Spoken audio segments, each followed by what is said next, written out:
Yo, what is up guys? Vlad back here with another video. Today I'm going to be talking to you guys about my virtual deck post-banlist. As many of us have seen, Virtual World has gotten seemingly a big hit in which True King of All Calamities is now banned, which I'm pretty happy about. I always thought that the card was holding the deck back, and finally we get to play a cooler version of the deck and just be able to use all of the different utility options it has. And I'll just quickly go into the profile. Not much of the deck has actually changed, believe it or not. The main deck does just stay the same, essentially. Obviously, the biggest change is just the extra deck.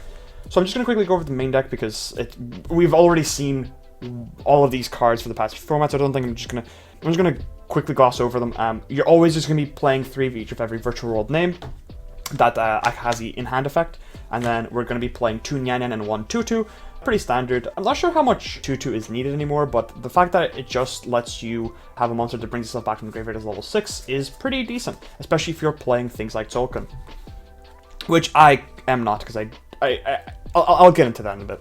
So then for hand traps, I currently just have slots for 10 to 10th being driver. It's not a hand trap actually, but there's 10 basically flex slots in this deck in how I've built it. You can technically have more, but these are just the hand traps I have in here. They're probably not the most optimal ones. You could probably play Ogre instead of Nibiru, maybe even Imperm. Now that Nibiru is gone, not Nibiru, sorry, now that True King of All Calamities is gone, you can maybe play Imperm again just because of things like Dragon Link probably being the best deck. I still think that a Virtual is still like a tier 1 deck, by the way, even after the ban list. But yeah, these are just like the hand traps I just like threw in here. Nibiru's pretty fine, and then like Gamma and Ash are pretty fine. Also, you could maybe play Bell instead of Nibiru depending on what the meta shapes up to be as well, though. And then for spells, we're obviously always playing the triple Kalu and the triple Qinglong, and then Emergency Teleport.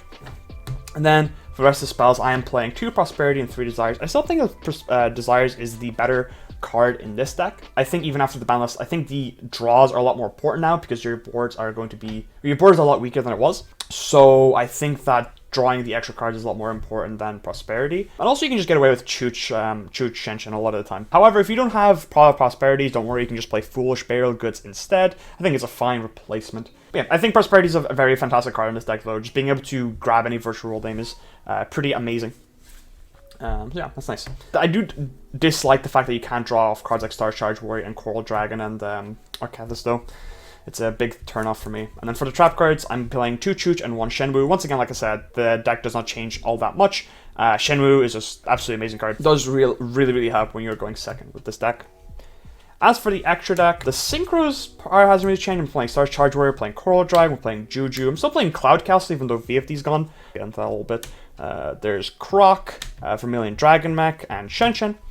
Believe it or not, Shenshin Chooch Pass is really hard to beat for a lot of decks. Shenshin should be just being a macro in the field is quite a bit of a problem. If they don't have something like Infinite Impermanence or Droplet, Dark Ruler, etc., it can be like really hard to deal with, especially if you're playing something like Dragon Link, because you can't really get anything into the graveyard apart from something like Dragon Ravine and Chaos Space, but even then you're not getting that many Darks and Lights into the graveyard, and especially with Chooch, it's really hard to run over this.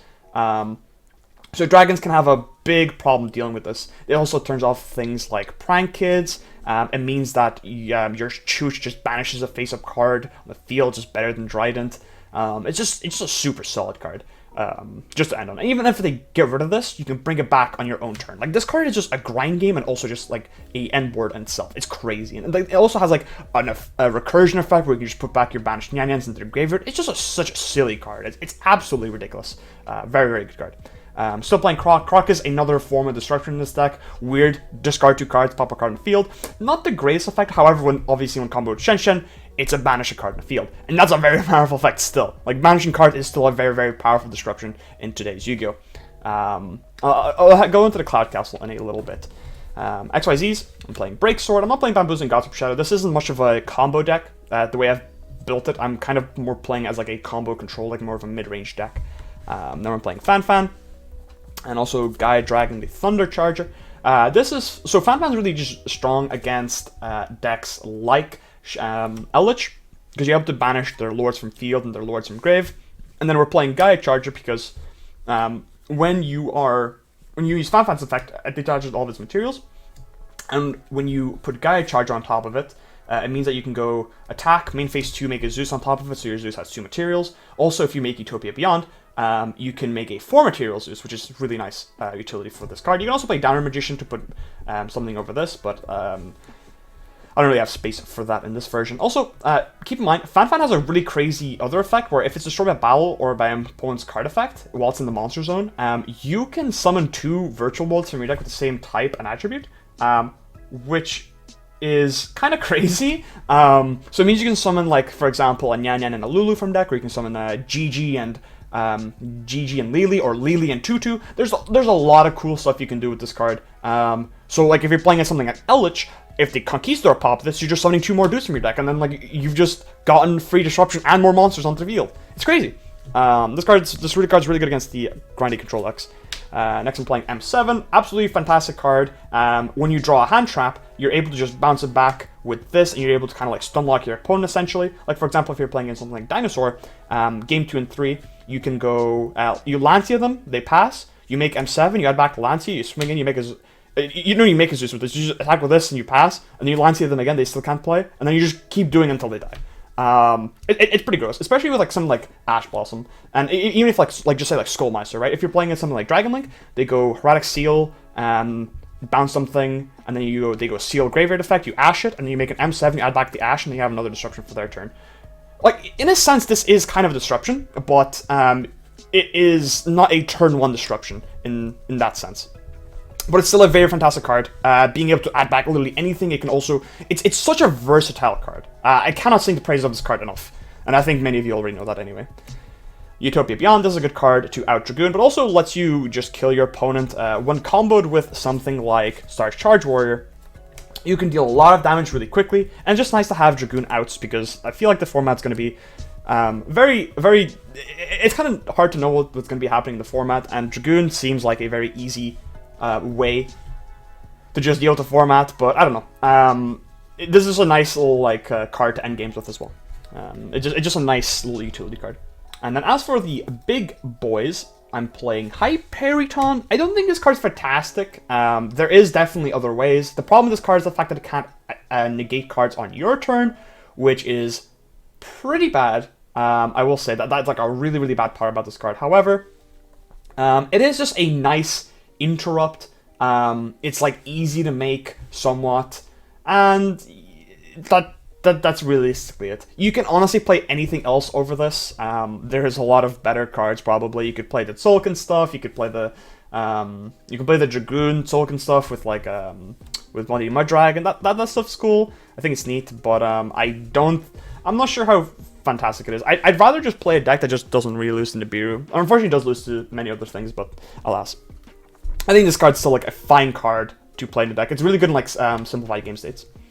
And then I'm playing Aetherblattnir. This card's really cool. So this card's another one of those like really utility-based cards, and the fact that it can banish cards from your opponent's hand, it can banish a card in the field without targeting, so it has Dragoon. You can banish cards from the graveyard. You can banish a card of your opponent's deck if you really wanted to.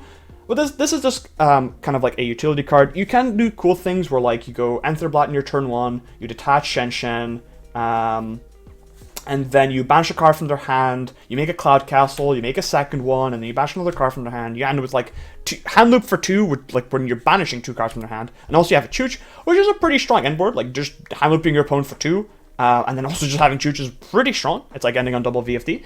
However, it's obviously significantly worse. But if they do have Nibiru, it's kind of interesting because you activate Aetherblattnir and you basically tell them you better have Nibiru.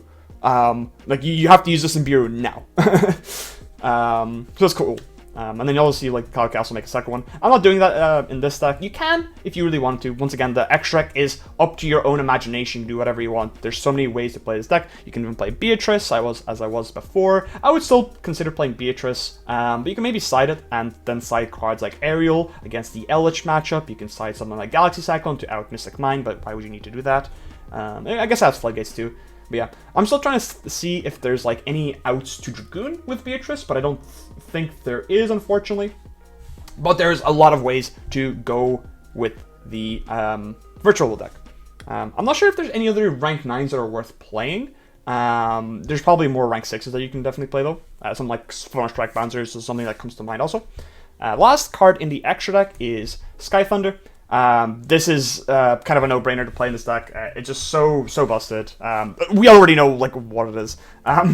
We already know like it's good in Virtual World.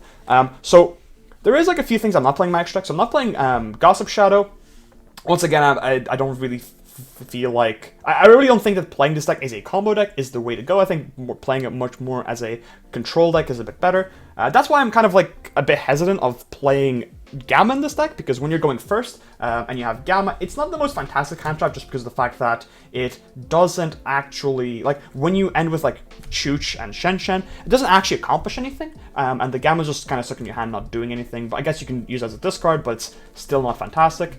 So maybe you can kind of replace it with a different hand trap, like maybe you can just play like 2 Skullmeister and 2 Ogre or something. That might be a bit better. But then it does kind of suck when you get hand trapped and like you have Gamma, like if you don't have Gamma and you get hand trapped, and then you kind of don't have a way to stop the hand trap. But I don't know.